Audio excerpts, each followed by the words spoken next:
संसदीय यात्रा उसका एक बार पुनः स्मरण करने के लिए और नए सदन में जाने से पहले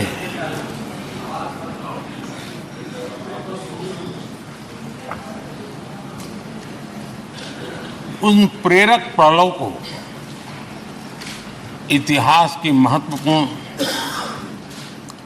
घड़ी को स्मरण करते हुए आगे बढ़ने का ये अवसर है। हम सब इस ऐतिहासिक भवन से विदा ले रहे हैं। आजादी के पहले ये सदन इंपीरियल लेजिस्लेटिव काउंसिल का स्थान हुआ करता था। आजादी के बाद ये संसद भवन के रूप में उसको पहचान मिली। ये सही है, इस इमारत के निर्माण करने का निर्णय विदेशी शासकों का था, लेकिन ये बात हम न कभी भूल सकते हैं और हम गर्व से कह सकते हैं कि इस भवन के निर्माण में पसीना मेरे देशवासियों का लगा था, परिश्रम मेरे देशवासियों का लगा था और पैसे भी मेरे देश के लोगों के।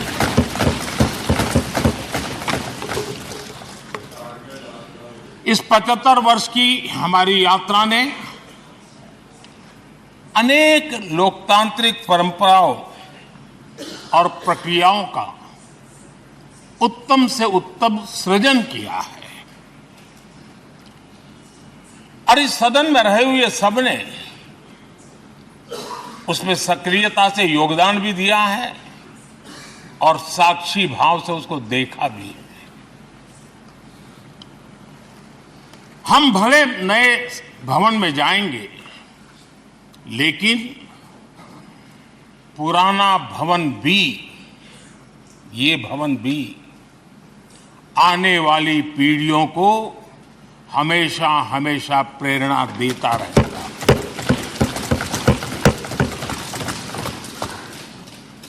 ये भारत के लोकतंत्र की स्वर्णिम यात्रा का एक महत्वपूर्ण अध्याय,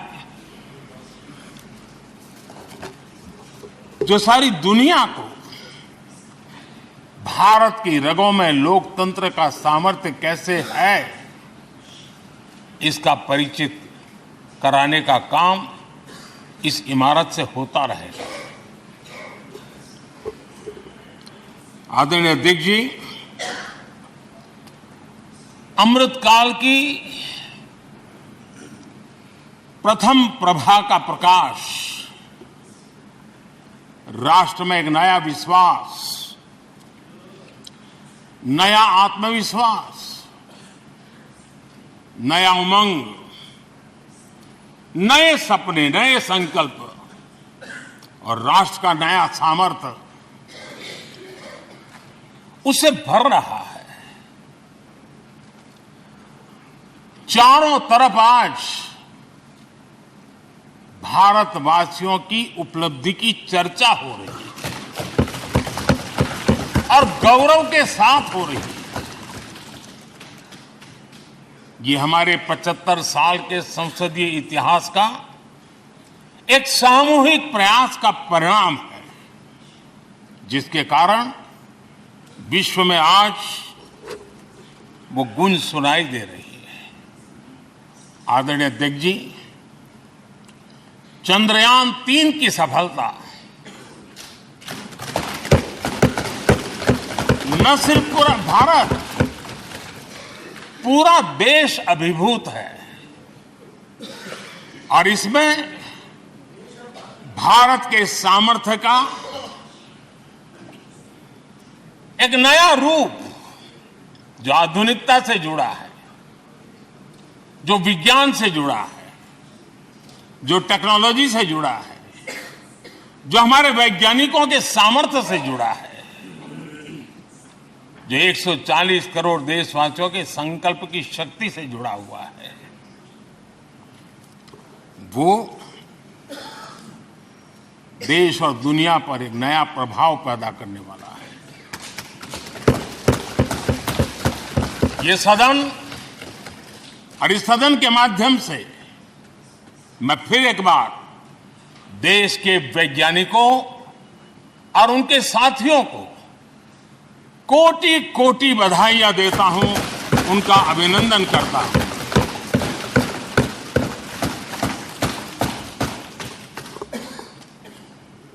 आदरणीय अध्यक्ष जी, ये सदन ने भूतकाल में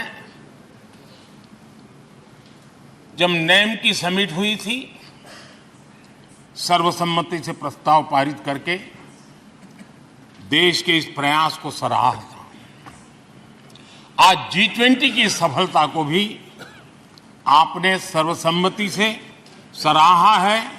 मैं मानता हूं देशवासियों का आपने गौरव बढ़ाया है। मैं आपका आभार व्यक्त करता हूं। G20 की सफलता 140 करोड़ देशवासियों की है। ये भारत की सफलता है, किसी व्यक्ति की सफलता नहीं है, किसी दल की सफलता नहीं है। भारत के फेडरल स्ट्रक्चर ने, भारत की विविधता ने 60 स्थानों पर 200 से अधिक समिट और उसकी मेजबानी हिंदुस्तान के अलग अलग रंग रूप में देश की अलग अलग सरकारों ने बड़े आन बान शान से की, और ये प्रभाव पूरे विश्व भर के मन पर पड़ा हुआ है। ये हम सबके सेलिब्रेट करने वाला विषय है, देश के गौरवगान को बढ़ाने वाला है। और जैसा आपने उल्लेख किया, भारत इस बात के लिए गर्व करेगा, जब भारत अध्यक्ष रहा उस समय अफ्रीकन यूनियन इसका सदस्य बना। मैं उस इमोशनल पल को भूल नहीं सकता जब अफ्रीकन यूनियन की घोषणा हुई और अफ्रीकन यूनियन के प्रेसिडेंट, उन्होंने एक इंटरव्यू में कहा कि मेरे जीवन में ऐसी पल थी, शायद मैं बोलते बोलते रो पड़ूंगा। आप कल्पना कर सकते हैं कि कितनी बड़ी अपेक्षा और आशाएं पूरी करने का काम भारत के भाग्य में आया।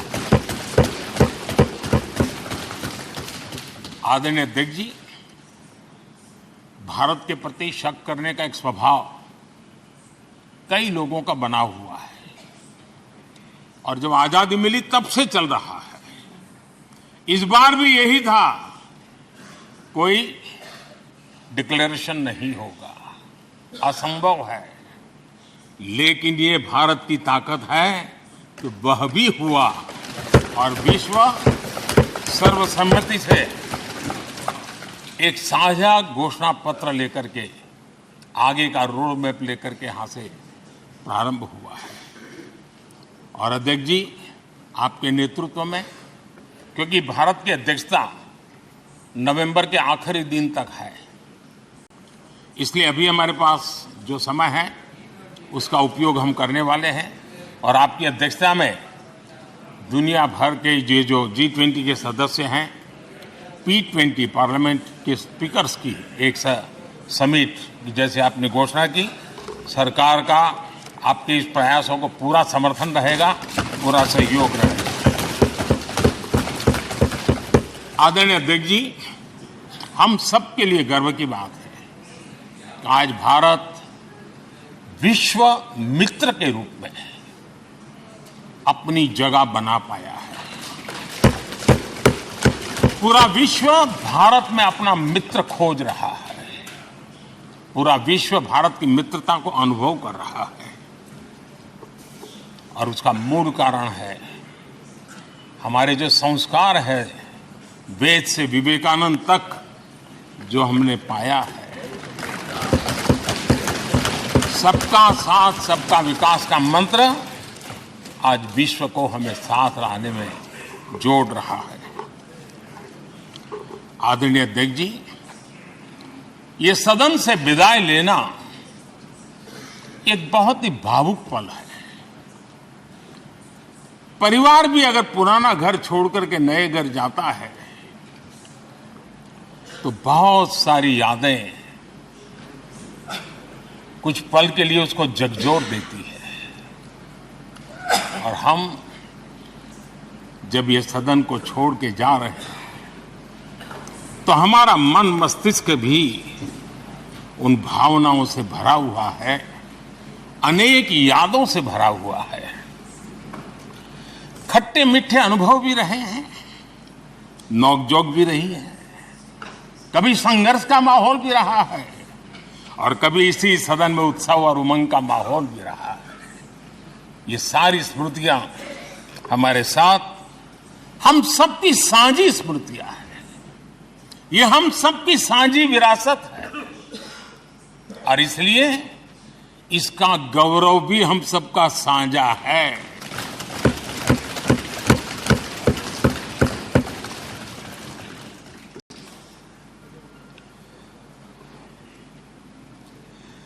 आजाद भारत के नवनिर्माण से जुड़ी हुई अनेक घटनाएं इन 75 वर्ष में यही सदन में आकार लेती हुई हमने देखी है।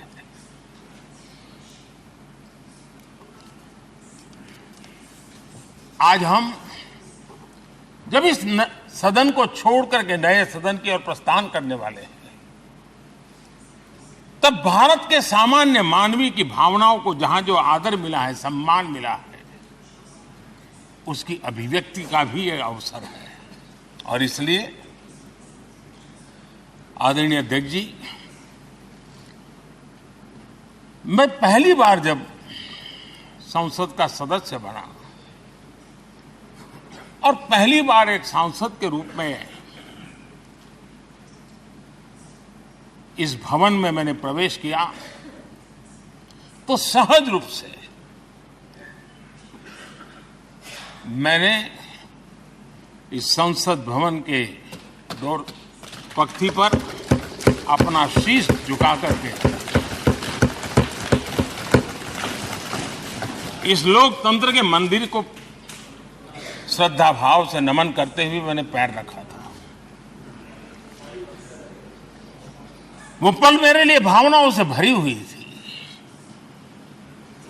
मैं कल्पना नहीं कर सकता था। लेकिन भारत के लोकतंत्र की ताकत है, भारत के सामान्य मानवी की लोकतंत्र के प्रति श्रद्धा का प्रतिबिंब है कि रेलवे प्लेटफॉर्म पर गुजारा करने वाला एक गरीब परिवार का बच्चा पार्लियामेंट पहुंच गया था।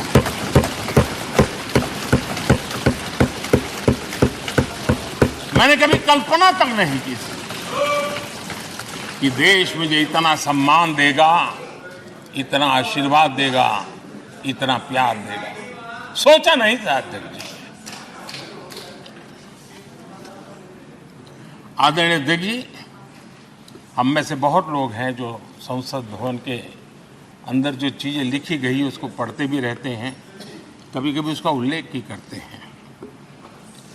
हमारे यहाँ संसद भवन के प्रवेश द्वार पर एक छांदोग्य उपनिषद का एक वाक्य है, लोक द्वारम करके पूरा वाक्य है। उसका मतलब ये होता है कि जनता के लिए दरवाजे खोलिए और देखिए कि कैसे वो अपने अधिकारों को प्राप्त करती है। हमारे ऋषि मुनियों ने ये लिखा हुआ है, हमारे प्रवेश द्वार पर लिखा हुआ है। हम सब और हमारे पहले जो यहां रहे हैं वो भी इस सत्यता के साक्षी है।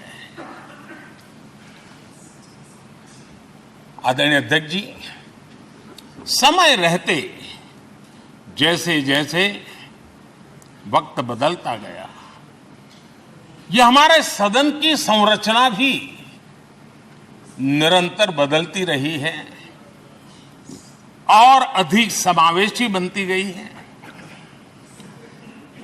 समाज के हर वर्ग का प्रतिनिधि विविधताओं से भरा हुआ इस सदन में नजर आता है। अनेक भाषाएं हैं, अनेक बोलियां हैं, अनेक पहरवेश हैं, अनेक खान-पान है। सदन के अंदर सब कुछ है और समाज के सभी तबके के लोग, चाहे वो सामाजिक रचना के हो, चाहे आर्थिक रचना के हो, चाहे गांव या शहर के हो, एक प्रकार से पूर्ण रूप से समावेशी वातावरण सदन में पूरी ताकत के साथ जन सामान्य की इच्छा आकांक्षाओं को प्रकट करता रहा है।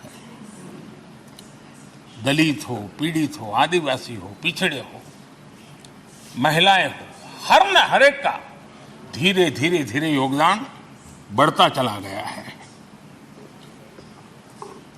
आदरणीय अध्यक्ष जी, प्रारंभ में महिलाओं की सदस्य संख्या कम थी, लेकिन धीरे धीरे माताओं बहनों ने भी इस सदन की गरिमा को बढ़ाया है। इस सदन के गरिमा में बहुत बड़ा बदलाव लाने में उनका योगदान रहा है। आदरणीय अध्यक्ष जी, प्रारंभ से अब तक एक मोटा हिसाब लगाता था, करीब 7,500 से अधिक जनप्रतिनिधि दोनों सदनों में मिलाकर के योगदान दे चुके हैं। इतने सालों में 7,500 से करीब ज्यादा। इस कालखंड में करीब 600 महिला सांसदों ने भी इस सदन की गरिमा को बढ़ाया है, दोनों सदन में। और आदरणीय अध्यक्ष जी, आप जानते हैं कि इस सदन में आदरणीय इंद्रजीत गुप्ता जी 43 ईयर, अगर मेरी गलती नहीं हो तो 43 ईयर इस सदन में लंबा समय बैठ करके इस सदन के साक्षी बनने का उनको सौभाग्य मिला। और यही सदन है आदरणीय अध्यक्ष जी, जहां शकीकुर रहमान जी 93 की एज में भी सदन में अपना योगदान देते रहे, जबकि उनकी उम्र 93। और आदरणीय अध्यक्ष जी, ये भारत के लोकतंत्र की ताकत है कि 25 साल की उम्र की चंद्रमणि मुर्मू इस सदन की सदस्य बनी थी। सिर्फ 25 साल की उम्र की, सबसे छोटी उम्र की सदस्य बनी थी। आदरणीय अध्यक्ष महोदय, वाद विवाद, कटाक्ष, ये सब कुछ हम सब ने अनुभव किया है, हम सब ने इनिशिएट भी किया है, कोई बाकी नहीं है। लेकिन उसके बावजूद भी शायद जो परिवार भाव हम लोगों के बीच में रहा है, हमारे पहले की पीढ़ियों में भी रहा है, जो लोग प्रचार माध्यमों से हमारे यहाँ का रूप देखते हैं और बाहर निकलते ही हमारा जो अपनापन होता है, परिवार भाव होता है, वो एक अलग ही ऊंचाई पर ले जाता है। और ये भी इस सदन की ताकत है, एक परिवार भाव। और उसके साथ साथ हम कभी कड़वाहट पाल करके नहीं जाते हैं, हम उसी प्यार से सदन छोड़ने के कई वर्षों के बाद भी मिल जाए तो भी उस प्यार को कभी भूलते नहीं है, उस स्नेह भरे याद दिनों को भूलते नहीं है। वो मैं अनुभव कर सकता हूं।